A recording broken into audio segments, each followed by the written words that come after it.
what might be the gospel story that one would tell a Palestinian audience on Nakba Day. Yeah. And so this is what I presented, I offered to that gathering. Psalm 74, and I've subtitled it Sumud. Sumud is the Arabic word for steadfastness, and it's a psalm about steadfastness.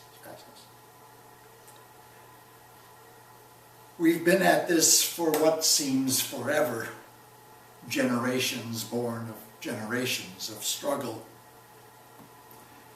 Tear gas rolls like morning mist over olive groves, abandoned like sheep in the Wadi, wandering as goats up ravines.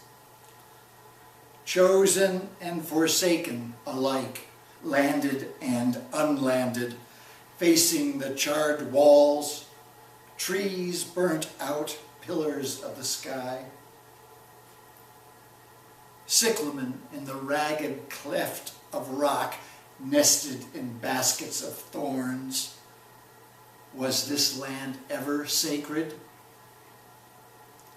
Tanks and caterpillar tractors come through the open gates, clearing way for settler sons, tearing trees from the earth, burning crops of young wheat, and tipping satellite dishes on their sides, plowing corrugated iron and camel hair blankets into rubbled mounds. In Beit this and Ein that, but where has El gone? They said in their heart, we shall destroy them all together.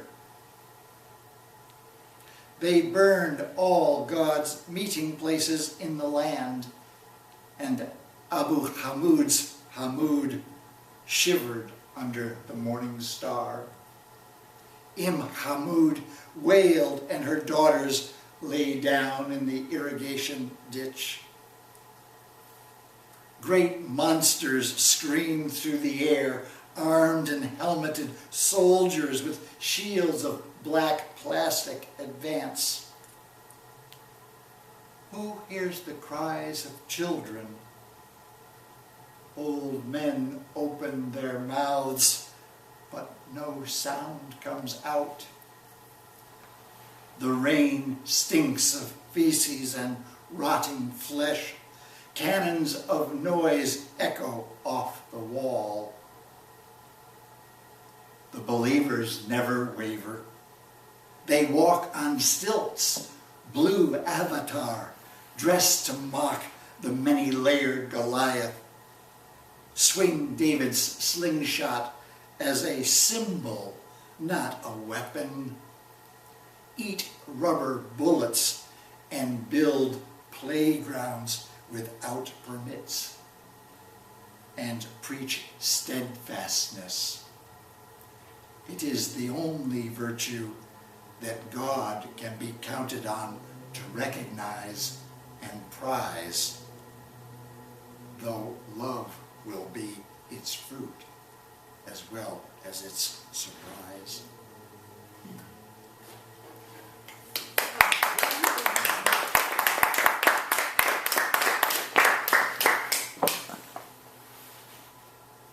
It's really interesting.